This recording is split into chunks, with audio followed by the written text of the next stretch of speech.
Bismillahirrahmanirrahim. Assalamualaikum warahmatullahi wabarakatuh. Ilmu usul fikih tentang hakim. Kitab As-Sulam karya Ustadz Abdul Hamid Hakim. Al-Mabhatsus Tsani, pembahasan kedua, fil hakim, tentang hakim. Hakim secara bahasa artinya orang yang memberi keputusan atau pemberi putusan. Innahu tamanstune kelakuan la khilafa, ora ono perbedaan pendapat fi kaunil hakim ing dalam antarane pemberian putusan iku syar'un syariat ba'dal bi'tsati ing dalam sawuse terutusnya Nabi Muhammad wa bulughid dakwati lan sampainya dakwah. Maksudnya bagaimana? Para ulama tidak ada yang berbeda pendapat bahwasanya hakim, perhitungan syariat, perhitungan halal dan haram, perhitungan pahala dan dosa terhadap seseorang dimulai sejak diutusnya baginda Rasulullah Shallallahu Alaihi Wasallam dan juga ketika dakwah Islam telah sampai padanya.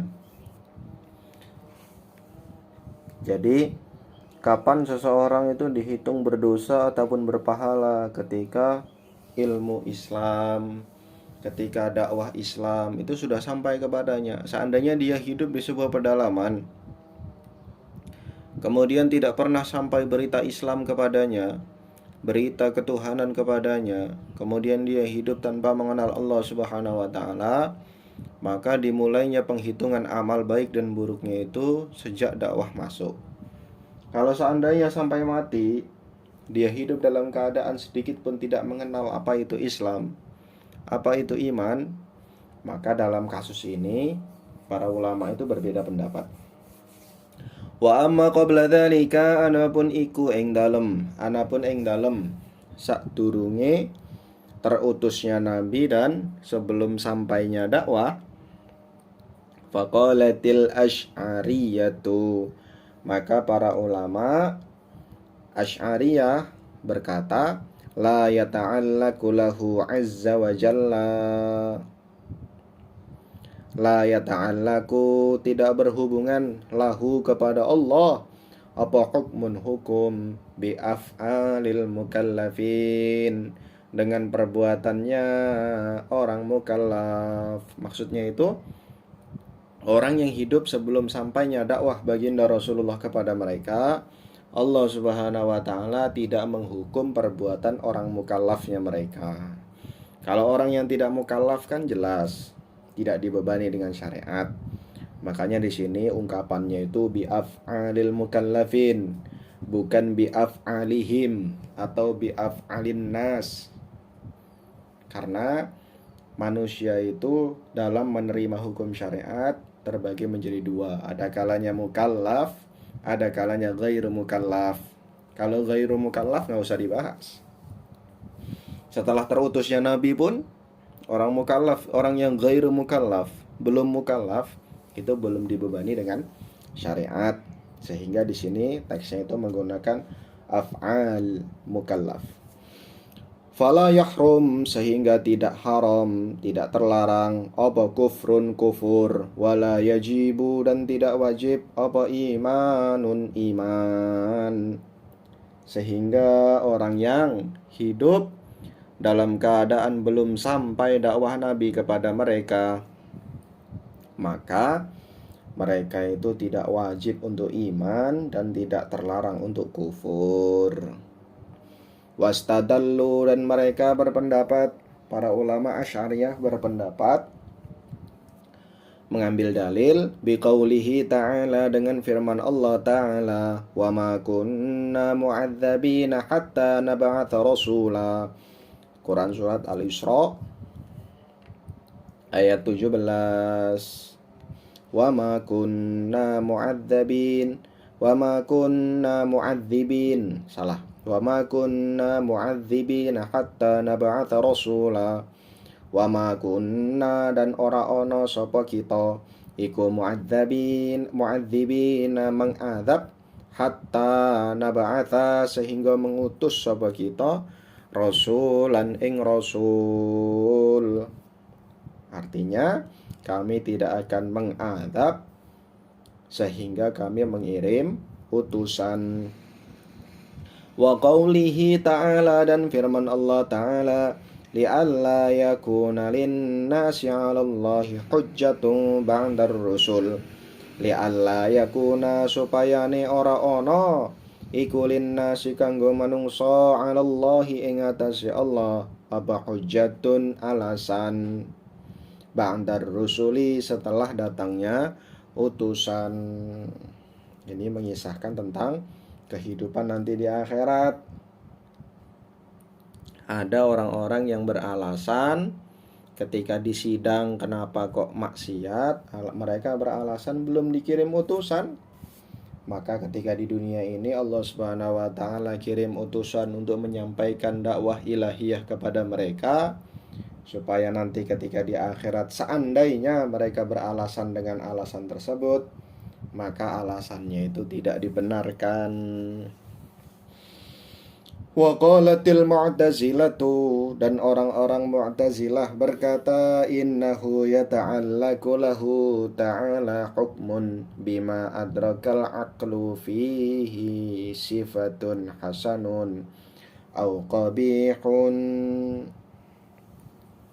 Orang-orang Mu'tazilah berkata, innahu bahwasanya ya ta'allaku berhubungan lahu kepada Allah Ta'ala apa hukmun hukum bima dengan perkara adroka yang mampu dicapai apa al-aqlu akal fihi tentang ma. Sifatun baik itu sebuah sifat, sifatan berarti sifatun. Jadi apa ini?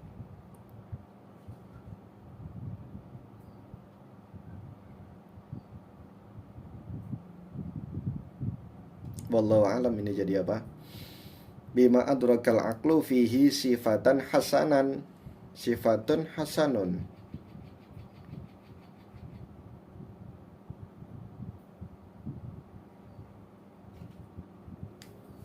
Nggak tahu ini jadi apa? Sifatun hasanun, sifat yang baik. Au qabihun atau sifat yang buruk lidatihi bagi zatnya sifat bagi zatnya akal au li sifati ataupun sifatnya akal. Ini wallahu alam sifatun hasanun au qabihun lidati au li sifatihi ini jadi apa dan keterangannya gimana? Belum paham saya. Fayajibu maka wajib alal mukallafina atas orang mukallaf apa ayya'mala untuk beramal sapa mukallafin al husna ing kebaikan wayat teruka dan supaya meninggalkan sapa mukallaf al qabiha ing keburukan.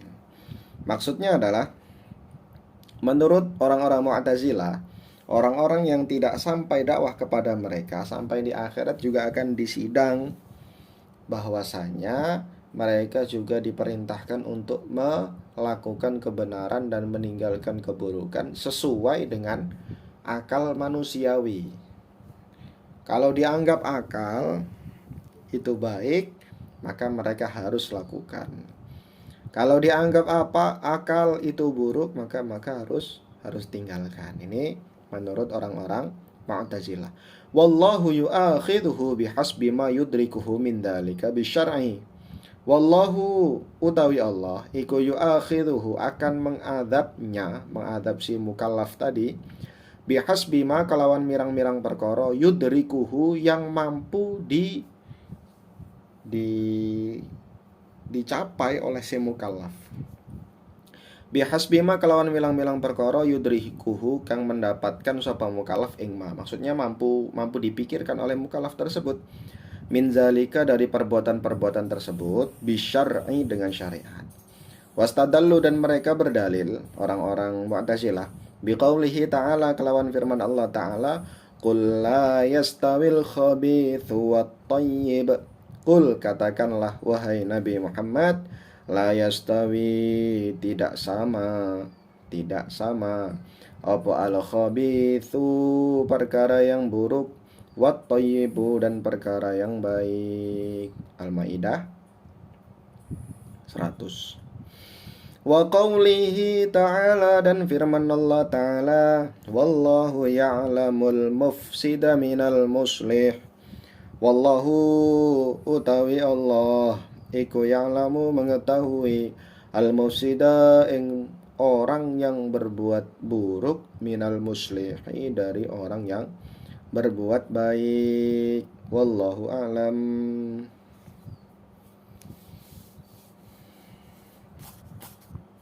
Tanbihun, utawi iki iku peringatan. Hukmullahi ta'ala, hukmullahi azza wa jalla, utawi hukumnya Allah azza wa jalla. Bi'tibari ma, sesuai dengan perkara yudrikuhu, yang mampu dicapai, yang mampu mencapai ing ma opal aklu akal, iku yang qasimu, terbagi ila khamsati aqsamin, kepada 5 bagian. Hukum Allah yang mampu difahami oleh akal itu terbagi menjadi 5. Al-wujubu, al-awwalu, tawi kang awal iku al-wujubu, wajib, kaqada iddaini, seperti membayar hutang. Wathani, yang kedua iku at-tahrimu, haram, kadzulmi, seperti dolim. Ats-tsalitsu, tawi kang nomor 3 iku an-nadmu, sunnah, kal ihsani, seperti berbuat baik. Ar-rabi'u, tawi kang nomor 4 iku al-karahatu, makruh, kaqalilil adabi, seperti kurang adab. Al-khamisu, tawi kang nomor 5 iku al-ibahatu, mubah, katasarrufil milki fi milkihi, katasarrufil milki, seperti menggunakan kepemilikan, fi milkihi, yang berada di bawah kekuasaannya. Wallahu alam. Al-mabahatsus salitsu, tawi pembahasan kang nomor 3, fil mahkumi bihi, ing dalem mahkum bih, maksudnya itu perkara yang dihukumi. Wal muta'alliqatin, wa muta'alliqatil ahkami, dan membahas tentang beberapa jenis perkara yang berkaitan dengan hukum. Wa huwa, adapun mahkum bih iku fi'lul mukallafi, adalah perbuatan orang mukallaf. Jadi yang dihukumi di dunia ini adalah perbuatannya orang mukallaf, sehingga orang yang tidak mukallaf ataupun makhluk yang tidak mukallaf itu yang nggak dibahas hukumnya. Wa muta'alliqu, wal muta'alliqu fa muta'alliqul ijabi, adapun perkara yang berkaitan dengan kewajiban, iku yusamma, dinamai apa muta'alliq, wajiban ing wajib. Wa muta'alliqun nadbi, adapun perkara yang berkaitan dengan sunnah, iku yusamma, dinamakan apa muta'alliq, manduban ing perkara yang disunahkan. Wa muta'alliqut tahrimi, utawi perkara kang berkaitan dengan keharaman, iku yusamma, dinamai apa muta'alliq, haraman ing haram. Wa muta'alliqul karahati, utawi perkara kang berkaitan tentang makruh, dengan makruh, iku yusamma, disebut apa muta'alliq, makruhan ing makruh. Wa muta'alliqul ibahati, utawi perkara yang berkaitan dengan ibahah, iku yusamma, dinamai mubahan ing mubah. Wa qad tusamma, dan terkadang disebut apa hadhil muta'alliqatu, beberapa perkara yang berkaitan ini, bil ahkami, dengan beberapa hukum, at-taklifiyatu, taklifiyah, hukum beban, majazan ing majaz. Nah, ini satu paragraf ini masih kurang paham juga saya. Perkara yang berkaitan dengan kewajiban disebut sebagai wajib. Perkara yang berkaitan dengan sunnah disebut sebagai sunnah. Nanti ditanyakan sama yang lebih ahli. Fal wajibu mangka utawi perkara kang wajib iku ma yuthabu fa'iluhu, iku ma perkara yuthabu kang diganjar diberi pahala sapa fa'iluhu orang yang berbuat, ma wa yu'aqabu dan disiksa sapa tarikuhu orang yang meninggalkan ma. Wajib itu apa? Wajib itu suatu perbuatan yang mana orang yang melakukannya akan diberi pahala dan orang yang meninggalkannya akan disiksa. Wayang qasimu dan terbagi apa wajib ila qismaini kepada dua bagian. Wajibul aini, wajib ain. Wa huwa adapun wajib ain iku ma perkara kusida yang dituju apa husuluhu terhasilnya ma min zatin muayyanatin dari orang tertentu, au min kulli ainin ataupun dari setiap sesuatu, ainin ya sesuatu. Maksudnya itu gimana? Maksudnya adalah wajib ain. Wajib ain itu apa? Wajib ain itu adalah sesuatu yang diwajibkan untuk orang per orang. Nanti beda sama wajib kifayah. Namanya juga ain. Kalau ain dalam bahasa Arab itu salah satu artinya itu kahanan. Kalau dalam bahasa Jawa, maksudnya itu ya barang. Kalau di sini pembahasannya perorangan. Artinya itu perorangan. Katahajjudil mafrudi, katahajjudi seperti sholat tahajud al-mafrudi yang difardukan ala Nabi sallallahu alaihi wasallam, untuk Nabi sallallahu alaihi wasallam faqat saja. Wa kas sholawatil khamsi, dan seperti sholawat yang 5, wa siyamir Ramadan wa ghairi ma, dan selain sholat 5 dan puasa Ramadan, fa innaha, karena sesungguhnya amalan tersebut tajibu wajib opo amalan-amalan yang tadi disebutkan ala kulli mukallafin, untuk setiap orang mukallaf. Maksudnya itu setiap orang bertanggung jawab atas perbuatannya masing-masing. Kalau saya ya mempertanggungjawabkan sholat saya, mempertanggungjawabkan puasa saya. Nanti orang lain yang mempertanggungjawabkan sholat mereka, mempertanggungjawabkan sholat puasa mereka masing-masing. Wallahu alam. Wajibul kifayati, yang kedua adalah wajib kifayah, wajib cukup. Wahwa adapun wajib kifayah iku ma perkara kusida yang dituju apa husuluhu terhasilnya ma minal mukallafi dari orang yang mukallaf, min ghairi nadharin dengan tanpa memandang, kelawan tanpa memandang, ila khususi fa'ilihi kepada khusus pelakunya saja. Maksudnya itu wajib ain itu apa? Wajib ain itu adalah suatu jenis kewajiban yang mana tuntutannya adalah terlaksananya kewajiban dengan tanpa memandang siapa pelakunya. Contohnya itu kayak jenis piket. Dulu di pesantren itu ada piket perorangan. Jadi memang orang tersebut harus piket. Ada piket kelompok. Kalau piket kelompok ini kan mau dikerjakan sendiri, mau dikerjakan tim, itu terserah. Yang penting tugasnya itu terlaksana. Seperti itu. Fayasqutu, sehingga gugur apa kewajiban bifi'lil ba'di, seperti dengan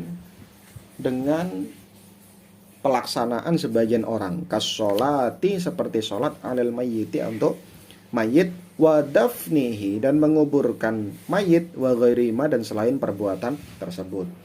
Ini dengan catatan namanya wajib kifayah itu syaratnya harus kifayah. Jadi jangan sampai mentang-mentang wajib kifayah ini hanya kifayah, kita nggak ikut ambil bagian. Nah, ini keliru. Contohnya itu gimana? Sholat mayit, kita ini sudah tahu hukumnya. Sholat mayit itu fardu kifayah atau wajib kifayah, tapi kita malah enggan untuk melaksanakan dengan alasan sudah ada yang melaksanakan. Nah, ini keliru. Kalau seandainya ada yang melaksanakan pun tapi belum kifayah, belum cukup, maka belum dikatakan sebagai gugur. Belum dikatakan sebagai gugur.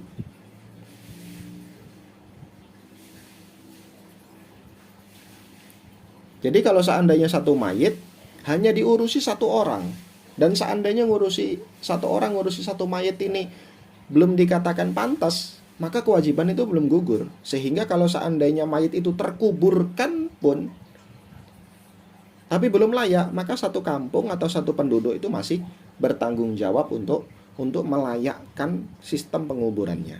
Wallahu alam.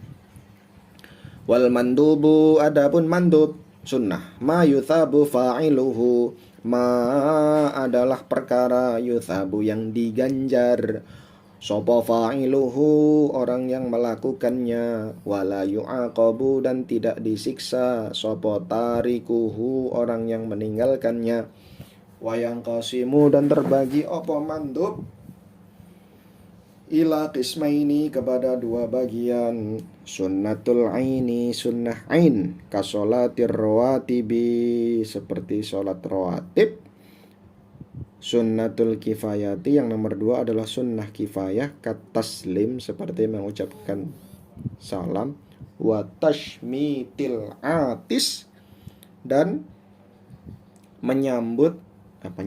membalas ucapan alhamdulillahnya orang yang bersin. Kok ada sunnah ain, sunnah kifayah, itu maksudnya gimana? Maksudnya adalah kalau sunnah ain memang suatu amalan yang dianjurkan untuk masing-masing pribadi orang. Kalau saya mengamalkan ya saya dapat pahala. Kalau seandainya ada orang belum mengamalkan, maka dia masih diperintahkan untuk mengamalkan. Beda sama menjawab salam. Kalau seandainya kita duduk dalam satu rombongan, kemudian ada orang lewat mengucapkan salam, kemudian salah satu di antara kita sudah mengucapkan, sudah menjawab, maka kesunahannya pun sudah gugur. Begitu pula dengan tashmitul atis. Jadi tashmitul atis ini adalah mengucapkan yarhamukallah untuk orang yang ketika bersin mengucapkan alhamdulillah. Hukum mengucapkan yarhamukallah itu sunnah ketika mendengar ada orang yang bersin lalu mengucapkan alhamdulillah. Kalau seandainya salah satu di antara rombongan kita sudah mengucapkan yarhamukallah, maka kita yang lain pun tidak disunahkan lagi. Wal haramu, adapun haram, ma yu'aqabu fa'iluhu, ma adalah perkara yu'aqabu yang disiksa sapa fa'iluhu orang yang melakukannya, wa yuthabu dan diganjar sapa tarikuhu orang yang meninggalkannya, wa yuqalu dan dikatakan lahu kepada haram apa al maksiatu maksiat. Jadi nama lainnya haram itu ya maksiat, wa dzambu dan dosa. Haram itu apa? Haram itu adalah sebuah perbuatan yang mana kalau dilakukan maka pelakunya ini berdosa, disiksa, dan orang yang meninggalkan dapat pahala. Haram ini juga disebut sebagai maksiat, juga disebut sebagai suatu perbuatan yang berdosa. Wal makruhu, adapun makruh, ma yuthabu tarikuhu, ma adalah perbuatan yuthabu yang diganjar sapa tarikuhu orang yang meninggalkannya, wala yu'aqabu dan tidak disiksa sapa fa'iluhu orang yang melakukannya, ka ghuslil wajhi fil wudu'i marratain, ka ghuslil wajhi seperti mengusap wajah fil wudu'i ketika wudu marrataini 2 kali. Nah, ini yang dijadikan contoh ini kalau menurut saya secara pribadi kurang pas, karena mengusap wudu itu kan sunnahnya 3 kali. Mungkin ini ya salah tulis atau salah cetak gitu. Membasuh wajah ketika wudu lebih dari 3 kali. Kalau lebih dari 3 kali kan mubatir. Kalau seandainya menggunakan air umat bisa sampai tingkatan haram. Wal mubahu, utawi mubah iku ma perkara la yuthabu fa'iluhu, yang tidak diganjar pelakunya, wala yu'aqabu tarikuhu dan tidak disiksa orang yang meninggalkannya, wa yuqalu lahu al halal wal jaiz, wa yuqalu dan juga disebut dikatakan lahu kepada mubah apa al halal halal wal jaizu dan jaiz. Wa qad yutlaku dan terkadang dimutlakan apa mubah alama ing atase perkara la darara ala fa'ilihi, la darara yang tidak ada bahaya ala fa'ilihi bagi pelakunya, wa in kana tarkuhu mahdzuran.